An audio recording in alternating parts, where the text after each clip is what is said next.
Hello guys, welcome to my YouTube channel study with Aastha. और आज की क्लास में हम पढ़ने वाले हैं class 10th chapter first in biology, जिसका नाम है जैव प्रक्रम। और इसका ये टॉपिक होने वाला है थर्ड, जिसमें आज हम पढ़ने वाले हैं पाचक ग्रंथियों के बारे में। और जैसा कि आप जानते हैं कि इससे पहले की वीडियो में हम कवर कर चुके हैं पोषण के बारे में कि पोषण क्या होता है, अमीबा में पोषण क्या होता है। तो उसके बाद आज हम पढ़ने वाले हैं पाचक ग्रंथियाँ।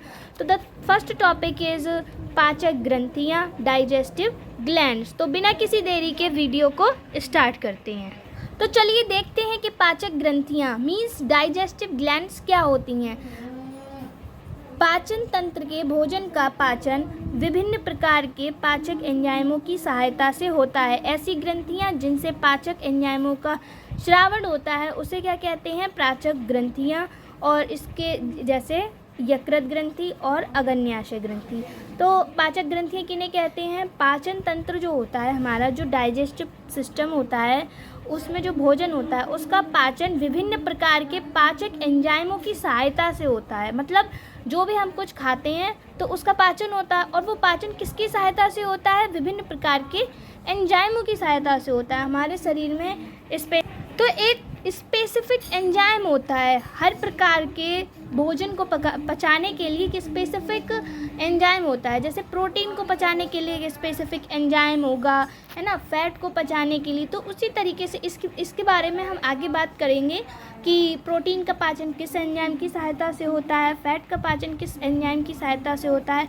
तो इन चीज़ों के बारे में भी हम विस्तार से बात करेंगे। लेकिन उससे पहले हम जान लेते हैं कि डाइजेस्टिव ग्लैंड्स यानी कि पाचक ग्रंथियाँ होती क्या हैं। पाचन तंत्र के भोजन का पाचन विभिन्न प्रकार के पाचक एंजाइमों की सहायता से होता है। ऐसी ग्रंथियाँ जिनसे पाचक एंजाइमों का श्रावण होता है उसे क्या कहते हैं? पाचक ग्रंथियाँ कहते हैं। मीन्स अब आप समझ चुके होंगे, पाचन तंत्र के भोजन जो होता है उसका पाचन जब विभिन्न प्रकार के पाचक एंजाइमों की सहायता से होता है तो उसे ऐसी ग्रंथियाँ, और ऐसी ग्रंथियाँ देखो, एंजाइमों का श्रावण किससे होता है? ग्रंथियों से। तो ऐसी ग्रंथियाँ जिनसे पाचक एंजाइमों का श्रावण होता है उसे पाचक ग्रंथियाँ कहते हैं, जैसे यकृत ग्रंथि और अग्न्याशय। तो हमारे शरीर में दो ग्रंथियाँ हैं, कौन सी? यकृत ग्रंथि और अग्न्याशय ग्रंथि। जिसमें जो यकृत ग्रंथि है वो शरीर की सबसे बड़ी ग्रंथि होती है।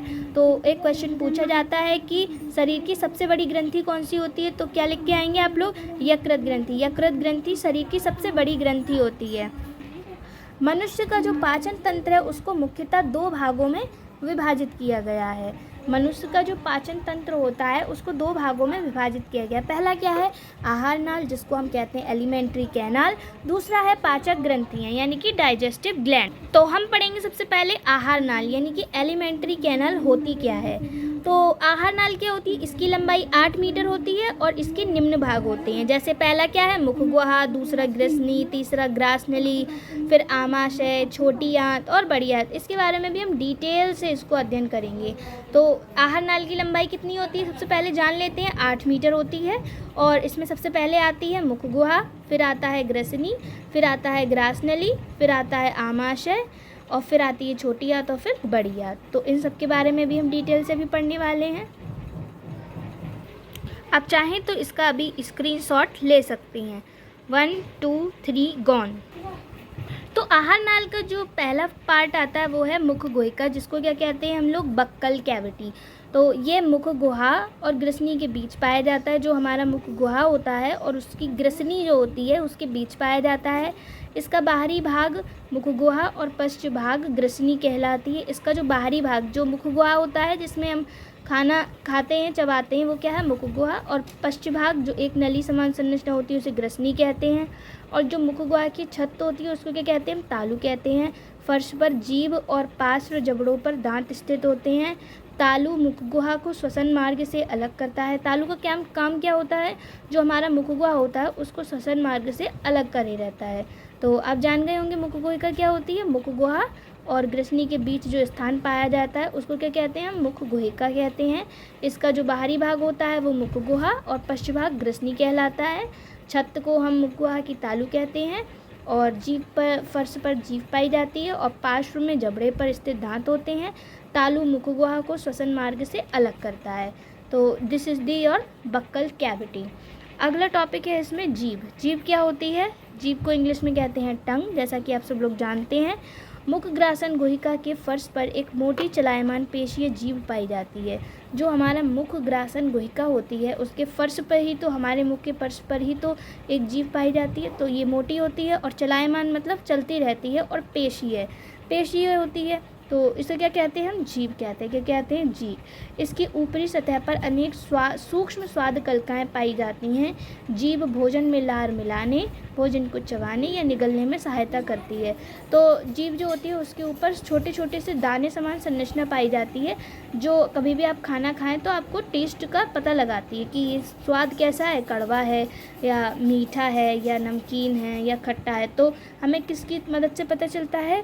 स्वाद कलिकाओं के द्वारा। तो आपसे क्वेश्चन पूछा जा सकता है कि जीभ में ऐसा क्या होता है जिससे हमें स्वाद पता चलता है? तो उस पर सूक्ष्म स्वाद कलिकाएँ पाई जाती हैं। जीभ का कार्य क्या है? जीभ भोजन में लार मिलाती है, भोजन को चबाने या निगलने में भी सहायता करती है। अगर भोजन में लार ना मिले तो भोजन को हम अंदर नहीं ले जा सकते हैं। और लार में कौन से एंजाइम पाए जाते हैं?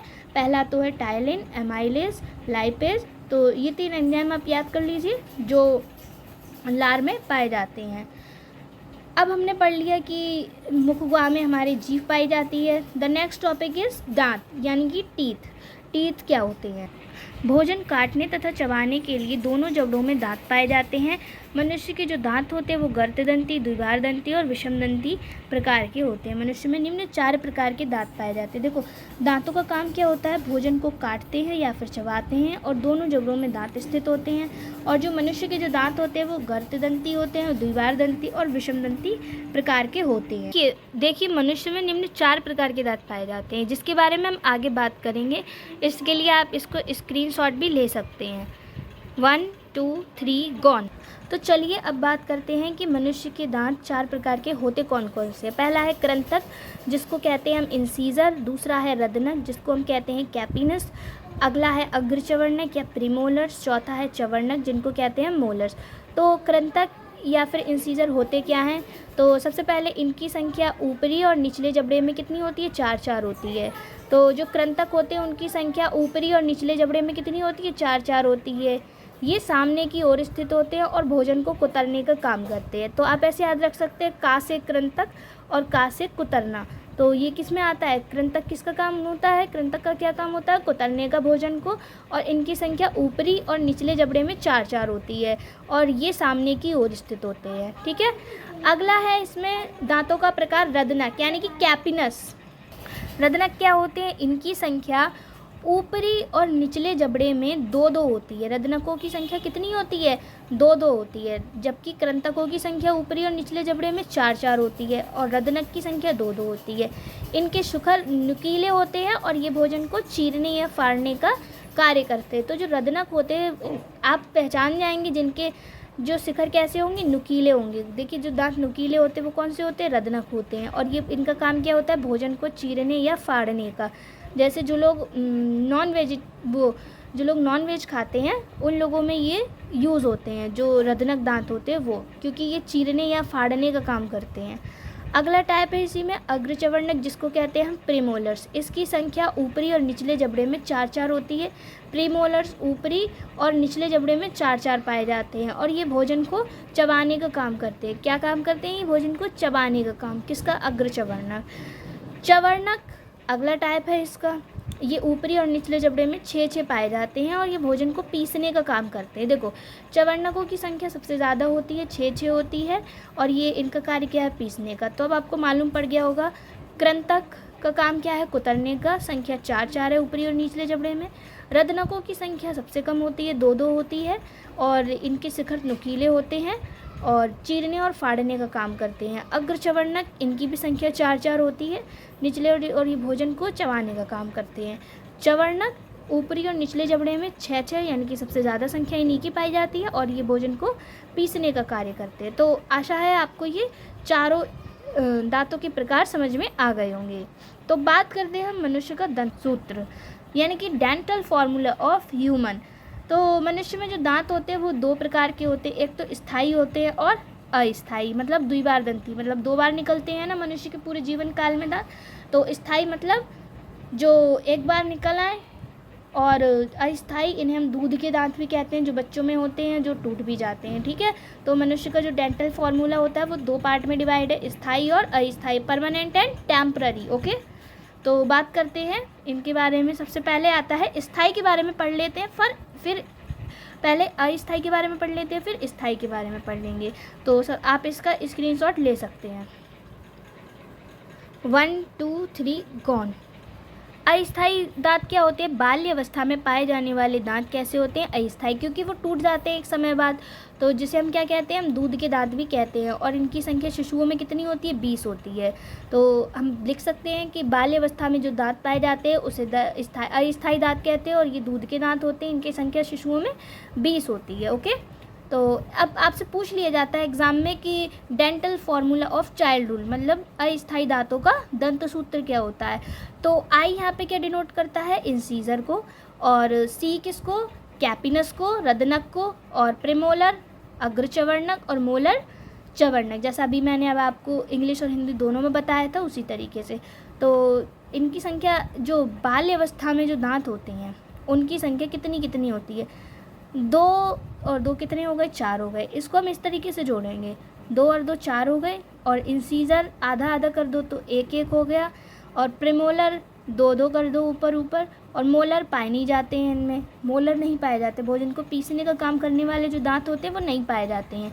तो 2 + 1 कितना हुआ? 3, और 2 कितने हुए? 5। तो इन सबको हमने जोड़ा, ये 5 आया। और 2 और 1 3 कितना हुआ? ये 2 और 1 3 ये हुआ, और 2 कितना हुआ? 5, तो ये भी 5 आया। अब हम क्या करेंगे? अभी हमने आधा किया था। अभी जैसे हम जानते हैं कि जो कृंतक होते हैं उनकी संख्या ऊपरी और निचले जबड़े में 4 4 होती है, लेकिन हमने तो लिखी 2 2 है ना। और कैपिनस जो होते हैं उनकी संख्या 2 2 होती है, और प्रीमोलर की संख्या भी 4 4 होती है। मोलर तो खैर पाए ही नहीं जाते हैं। तो हमने आधा आधा करके अभी 5.5 आया, तो इनका दुगना कर दें, है ना, क्योंकि हमने आधा आधा कम कर दिया तो हम इसका दुगना कर देंगे। तो 5 का इंटू हमने 2 में किया, 5 2 ज़ा 10, और 5 2 ज़ा 10, तो ये कितने हो गए? 20 दांत हो गए। तो स्थाई, मतलब अब हमें पता चल गया कि डेंटल फार्मूला ऑफ चाइल्डहुड क्या होता है। तो इससे हम लिख सकते हैं कि डेंटल फार्मूला ऑफ चाइल्डहुड ये होता है। अब बात करते हैं हम स्थाई दांतों की। तो जो अस्थाई दांतों के पश्चात जो दांत निकलते हैं उनको हम स्थाई दांत कहते हैं, और इनकी संख्या जो वयस्क होते हैं उनमें कितनी होती है? 32 होती है। कितने होते हैं? 32 होते हैं। तो अस्थाई दांत कब निकलते हैं? अस्थाई दांतों के बाद जो दांत निकलते हैं उन्हें क्या कहते हैं? हम स्थाई। क्या कहते हैं? स्थाई कहते हैं। अब जिस तरीके से आपने डेंटल फार्मूला ऑफ चाइल्डहुड लिखा है उसी तरीके से आप लिख सकते हैं डेंटल फार्मूला ऑफ एडल्ट। तो डेंटल फार्मूला ऑफ एडल्ट लिखेंगे कैसे? उसी तरीके से आई फॉर इंसीजर मतलब कृंतक, सी फॉर कैपिनस मतलब रदनक, पी एम मतलब प्रीमोलर मीन्स अग्रचवर्णक, और एम फॉर मोलर मीन्स चवर्णक। तो सबसे पहले अगर 4 4 पाए जाते हैं तो 4 का आधा 2 हुआ ऊपर, और ऊपरी जबड़े में 4 पाए जाते तो आधा कर दो 2, ठीक है। निचले जबड़े में 4 पाए जाते तो भी आधा कर दो। ऐसी कैपिनस में 2 2 पाए जाते ऊपरी निचले जबड़े में, आधा आधा कर दिया हमने तो 1 1 बचा। प्रीमोलर में भी 4 4 पाए जाते ऊपरी और निचले जबड़े में, तो कितना हुआ? ये कितना हुआ बच्चों? ये यहाँ पे थोड़ी मिस्टेक हो गई है, यहाँ पे 3 होगा। कितना होगा यहाँ पे? 3, सॉरी। तो ये 4 4 होते हैं, इसका भी हमने आधा आधा कर दिया तो ये भी 2 2 हो गया। अब जो मोलर होते हैं वो मैंने कहा था ना चवर्णक वो सबसे ज़्यादा पाए जाते हैं 6 6, तो ये इन 6 का आधा 3 होता है, तो हमने यहाँ पे भी 3 3 कर दिया। अब इनको ऐड कर दो, 2 + 1 3 हो गया, 3 और 2 5 हो गया, 5 और 3 8 हो गया, तो ये 8 आ गया ऊपर। और इसी तरीके से 2 और 1 3 और 2 5 और 3 8 यहाँ पे भी हो गया। तो 8/8 × 2 मतलब हमने आधा आधा कर दिया था, बाद में हम गुणा कर देंगे तो ये कितना हो गया? 16/16। और इन दोनों को ऐड कर दिया, मतलब 16 ऊपरी जबड़े में और 16 निचले जबड़े में, तो 16 और 16 32 दांत हो गए टोटल। ओके, तो अब मैं आशा करती हूँ कि आपका ये जो डेंटल फार्मूला वाला टॉपिक है वो क्लियर हो चुका होगा। अब हम बात करते हैं कि लार ग्रंथियाँ, इनकी सलाइवरी ग्लैंड्स क्या होती हैं। तो मनुष्य में 6 यानी कि 3 जोड़ी, मतलब 1 पेयर कितना होता है? 2 होता है, तो 6 का मतलब 3 जोड़ी, मतलब 3 पेयर लार ग्रंथियाँ पाई जाती हैं। तो आपसे क्वेश्चन पूछा जा सकता है कि मनुष्य में कितनी ग्रंथियाँ पाई जाती हैं? मनुष्य में 6 यानी कि 3 जोड़ी लार ग्रंथियाँ पाई जाती हैं। जो पृथक लार वाहिनी द्वारा मुख में खुलती है। मतलब जितनी भी जो लार वाहिनी होती है वो पृथक अलग अलग तरीके से अपने मुंह में खुलती हैं। लार ग्रंथियों का काम क्या होता है? ये लार का श्रावण करती हैं। इसमें लाइसोजाइम, टाइलिन और एमाइलेज नामक एंजाइम पाए जाते हैं। तो लार 3 जोड़ी होती हैं, मतलब 6। तो इनमें कौन कौन सी हैं? लाइसोजाइम, टाइलिन और एमाइलेज नामक 3 पाई जाती हैं, मतलब 6 हो गई हैं। तो आशा करती हूँ कि आपको लार ग्रंथियों के बारे में भी जानकारी मिल गई होगी। तो आप अब इस टॉपिक का एक स्क्रीनशॉट ले सकते हैं। 1 2 3 गॉन। तो मैं चाहती हूँ कि अगर आपको मेरी वीडियो पसंद आए तो मेरी वीडियो को लाइक, सब्सक्राइब, शेयर करना ना भूलें और बेल आइकन को ज़रूर प्रेस करें। ऐसी ही अच्छी वीडियो के लिए हमारे चैनल को फॉलो करें। Thank you for watching.